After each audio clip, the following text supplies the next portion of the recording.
I have a statement of eligibility. So a statement of eligibility is where it allows you to start teaching under this statement of eligibility, where you have a certain amount of time to meet different expectations. But I went and I've had things said to me in the interview process for jobs that I was qualified for. You don't really want this. It's better you stay a sub. That way you have a lot more days off, and you'll be able to go tan on the beach. When I started substitute teaching at this particular location, it was, while the world was going through everything it was, and I went to work, was one of the first people to go back to work. I wore an N95 mask to work. I think at one point I even had, I'm telling my dad who's filming for me, I even had a surgical mask over the N95, or I wore goggles like you would have in a lab, and a face shield, because it was at the height of it, and I was one of, obviously, the first people to go back to work. Because on top of that, we were watching stories of what nurses were doing with their clothing and everything. So I tended to wear almost the same thing every single day, and to wash it every single day, because I wanted to take every precaution I could. My dad is of older age, and I wanted to be as careful and cautious as I could. Anxiety and the stress at the job, I was wearing this really oversized sweater. As things started to ease up in the world and everything, I started to grow more, wasn't wearing the mask as much, more showing, kind of like taking the layers off. And that started to cause, I would say, some tension at the job. I would get comments like, oh, I've never seen you with a mask, or I didn't really know what you looked like, or something like that. It wasn't made in a nice way. I would say appearance and age has caused tension at the job, whereas a lot of jobs may actually want you to be groomed and take care of yourself, because it then inspires other people to take care of themselves. This is the type of job where it seems like that's not the best. I know that there have been one or two younger women that have been more groomed and put together, who I saw over the years doing subbing, and they didn't last very long at the job. And this was something I've seen over the years. There's also been one or two full-time instructors at the school who you would refer to as good-looking women, and they also, for one reason or another, didn't end up lasting at the job. One went off to a school program. There was another one, I think she transferred to another school. And you will get, comments, because a lot of you are going to be like, well, where is this going? Or maybe you're being treated this way because it's subbing. It's just like I said, since I transferred over to Kelly, I was being treated that way when I was actually a Miami-Dade County employee. And since I went over to Kelly, where we were transferred to Kelly Education, I've had it where, I'm called, hey, Kelly girl, how's it going, Kelly girl?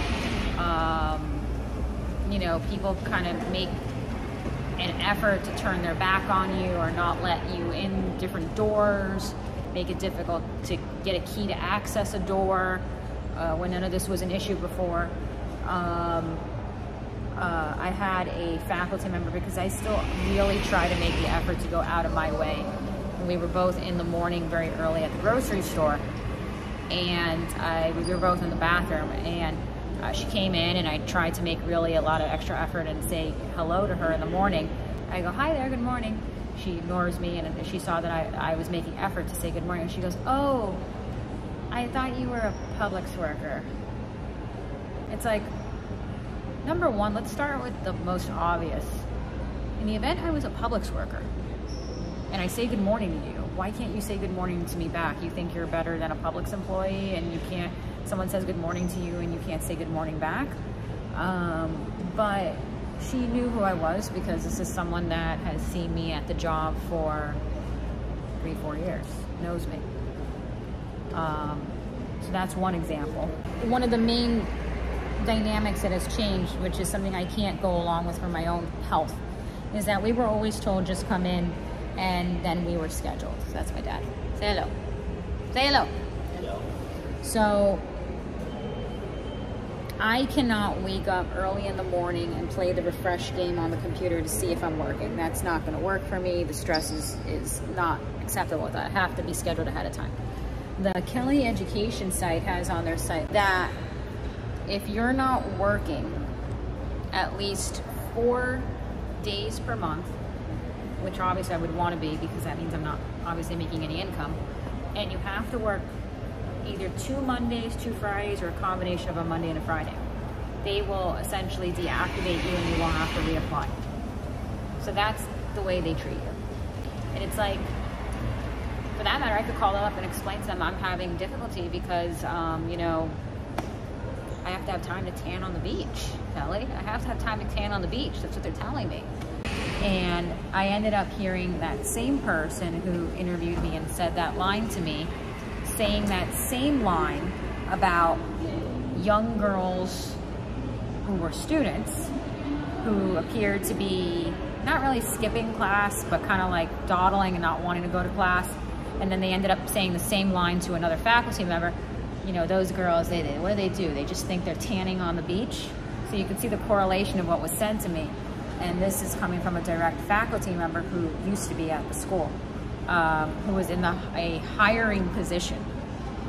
And so if you're going for a job interview and you meet the credentials and you're not being told either A, you know, we'll let you know, or you're just not for us, or you don't meet the credentials, but you're being told you really don't want this job, you know, if you take this and stick with subbing, you'll have a lot more days off, you'll have a lot more time to tan on the beach. Younger age and appearance is definitely a negative. You know, I'm not imagining it. If you're going for a job interview and you're being told you don't want this job as a full-time teacher because you need to have time to tan on the beach because a girl like you needs time to tan on the beach. If that's what's being told to you in the interview process to become a teacher, obviously something else is happening here. This is not about anymore your qualifications. This is about age or youth or appearance. We'll probably go get a coffee. We just ate our own food. We brought our food. Mention about Kelly. They said if you play your cards right, we'll help you become a full-time teacher. It's like, you guys have nothing to do with that. It's like you have to go through a formal process with the state. You either meet their credentials or you don't.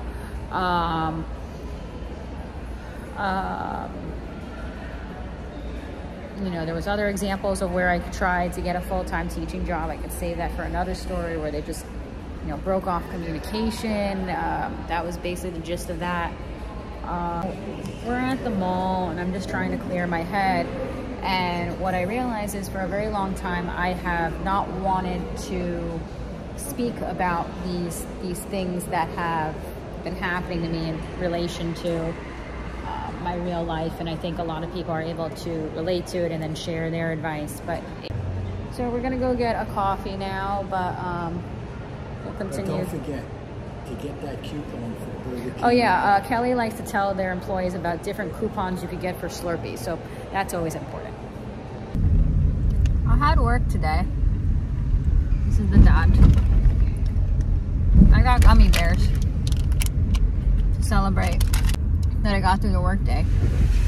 I will chat a little bit with you all about my workday. Ooh, I have a pimple, but that's okay. I will chat with you all about my workday. So we are at Starbucks. I can hold it. We are at Starbucks, and we had a little snack at Starbucks. I did end up having, that's Dad. Say hello to the people. I look tired because I am. So I had work today. As I said, like, I'm kind of working as far as subbing right now very sporadically. I don't kind of like, it's not going to be as consistent as it was. I kind of will know ahead of time, but it's certainly not going to be as consistent as it was. Very sporadic. You know, it could be like where I work 2 days and then I skip 4 days, you know? So I had work today, and I was technically actually scheduled to work a lot of the week, and I realized that I am exhausted, that I need the day off tomorrow. I'm like, I don't want to work tomorrow, at least tomorrow, and that I need some me time because I have been really struggling in setting boundaries. It's something I've always struggled to do. Like, in other words, I know I'm not feeling well. I know I really don't want to go to work tomorrow. Overworked, I'm overtired, so I'm just trying to learn how to set boundaries. So I learned to do that, and I even told her, you know, there's a couple of days next week I'm going to take off. I need some me time, and that's something I'm not used to doing. And with subbing, of course, you have the ability to set your own schedule. That's what they've always said, with the irony being that you need to work Mondays and Fridays at a certain point or something like that. But you know, I'm learning to set boundaries. But as many of you guys have pointed out to me in the comments, subbing is not a career. It's not. And I never thought of it as a career. I thought of it as two points. One, it was a gateway to possibly becoming a full-time teacher, and I got the statement of eligibility and all that, and that didn't work out. And also at a certain point, it was all I could get. And then you had, you know, everything that happened a few years ago, and we were like the first ones to go back to work. So, but it was what it was. It is what it is. You know, it was employment for a certain amount of time. I am technically still with it, but I'm hoping to kind of weed it out. And as I feel that I'm doing, little by little, it's becoming less and less frequent. And I'm starting to work on things that are more important to me, like the channel, which is my passion. I've always been into content creation.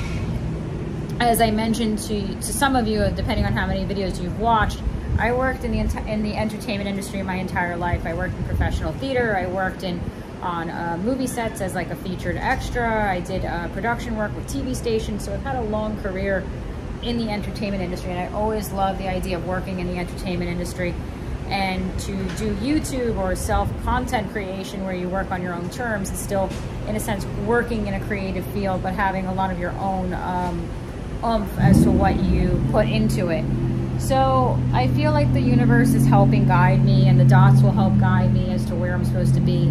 So yeah, I'm very, very overtired, and I'm looking forward to just going out tomorrow and filming content and taking it easy. So thank you all so much for watching. I have Patreon and channel memberships, and that's entrepreneurs, cars you're hearing go by. And I will see you soon in my next video. Thank you all so much for watching, and I will see you soon, and bye.